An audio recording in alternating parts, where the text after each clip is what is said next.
split 2x4s in half. The width is 5 feet, the lengths are 10 feet.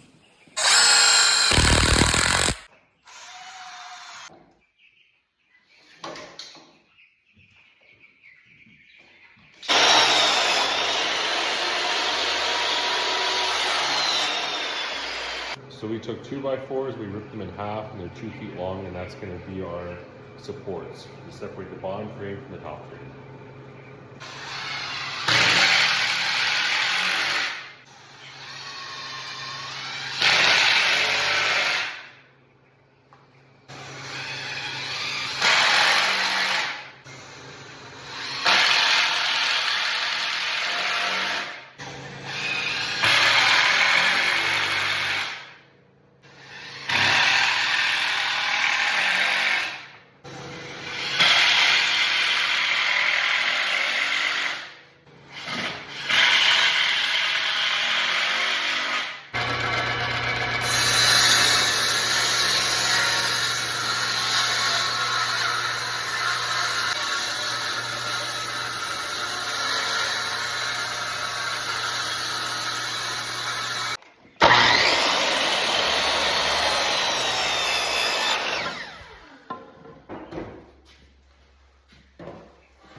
So now we put the first frame that we made on top of the bottom frame. I measured in between on center, so it's 5 feet in between the two legs, and we'll add center supports in there.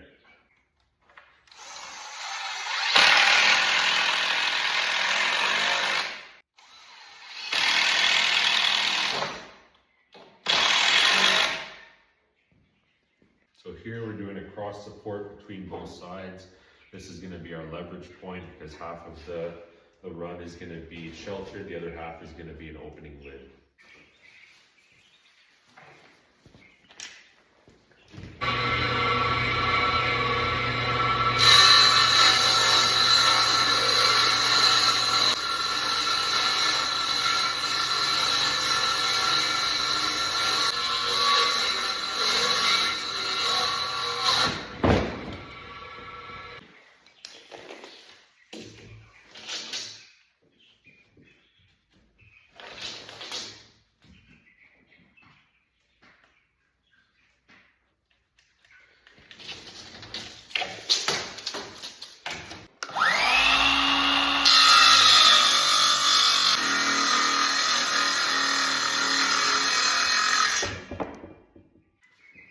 Here, just securing OSB all the way around on the one half of the tractor, because that's going to serve as a windbreak, and then we'll put sheet metal over top.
Now that all the sides are on for the windbreak all the way around, we can start laying down the hinges That's going to be for the accessible part. That's going to be chicken wired here so that we can access any animals that are inside.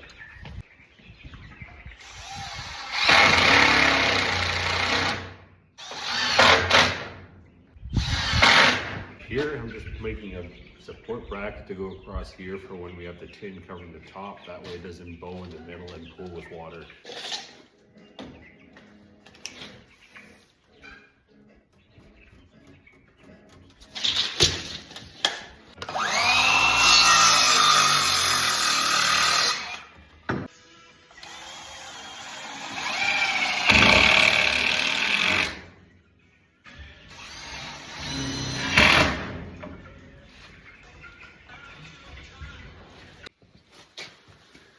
Here, just putting the tin on so that we can cover this half of it.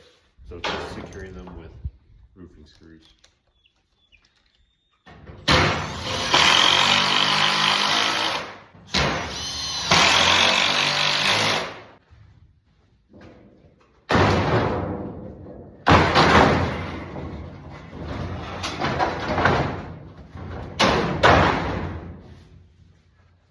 All this was scrap tin that we had laying around when we bought the place, so not all of it's perfect, but the majority of it is pretty structurally sound.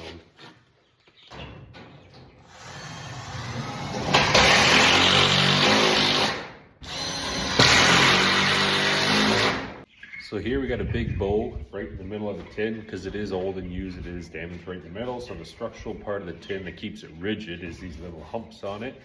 Once those humps are cracked like this one is, it kind of goes in. So that's gonna pull water.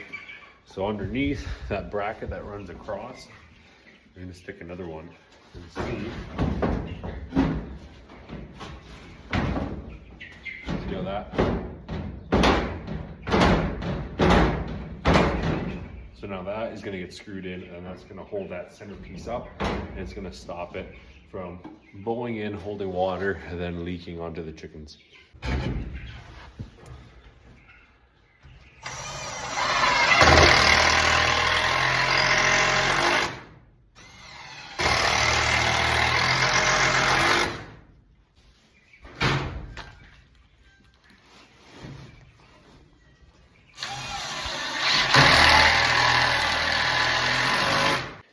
Because it's old and used tin, we got holes all throughout it. There's a hole there. That's the hole where that break was. There's another one over here that they had silicone prior and all the old screw holes. So we're gonna have to silicone all those up. Otherwise, they're just gonna pool water and start dripping on the birds when they try to go underneath and get some shelter out of the wind.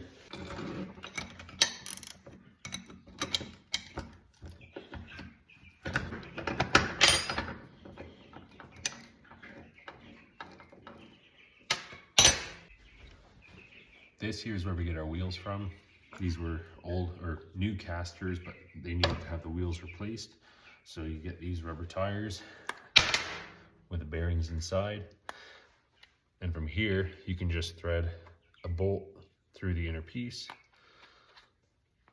And that's what we use as our wheels for these tractors. For this here, we have these are 6-inch long bolts. Instead they slide right through, threaded part only at the end. So that passes through there. Then you have this piece here, and that's where your 2x4 is gonna sit, and your threads will be exposed on the other side. Then your wheels can spin freely. So here's where that scrap wood is gonna go.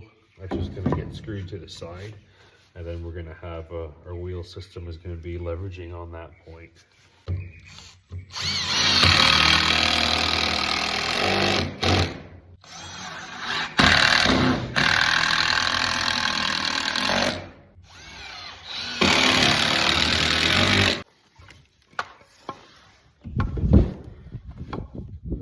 Same with the other side.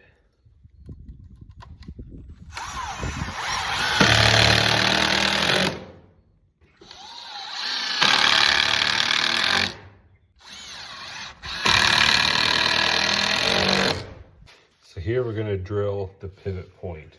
The pivot point is going to be where our handle is on one side and our wheel is on the other. So what we're going to do So we're just gonna, we don't want to hit the main support beam on the side. We don't want to hit the main support beam on the bottom.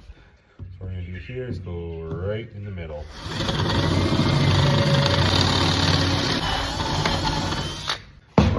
So pretty much from here, this is gonna be our handle.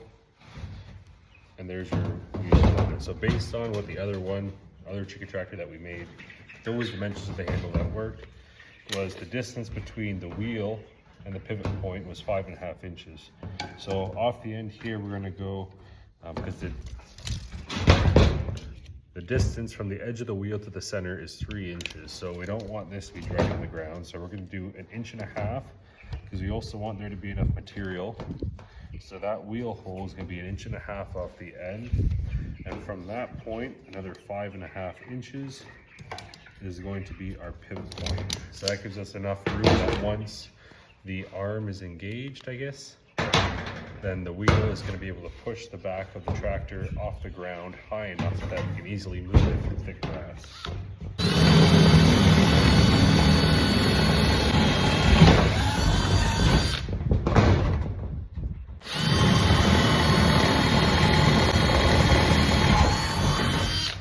From there,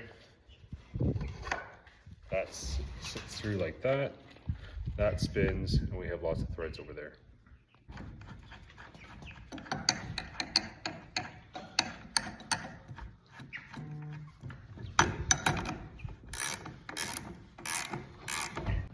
Oh, that is too tight.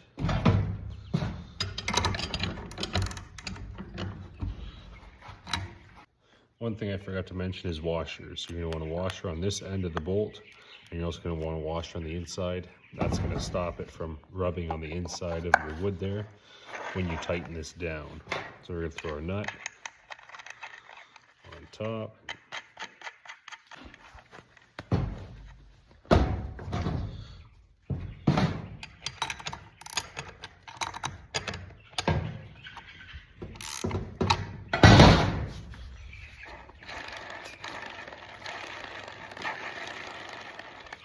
So now this is tight on there, and this still spins freely.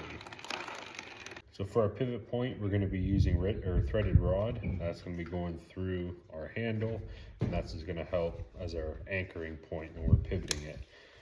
To go through this 2x4, the other 2x4 that was mounted, that's 3 inches, and we have 3/8 OSB that have to go through.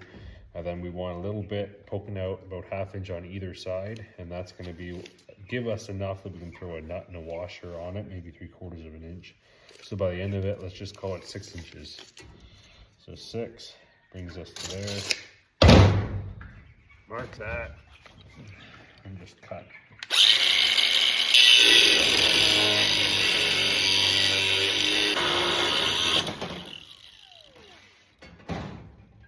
When you cut threaded rod with a grinder and not a bandsaw, that's what you get. There's a little cockeyed, you can't thread a nut onto that. So what you do, an easy way, is take your grinder, flip it upside down, and now it's kind of like a bench grinder.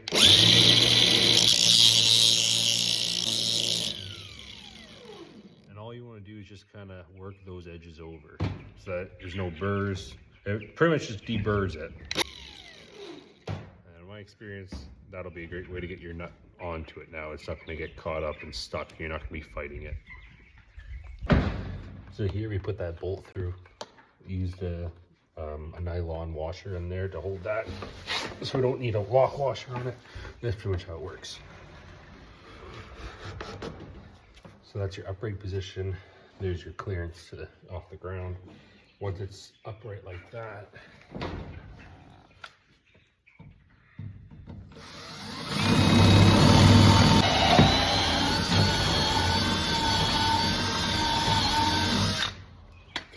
now that's the hole that you use when you want to lock it in place. So once you're in the upright position, you throw your bolt through there, and that'll hold this in place when you're moving it around.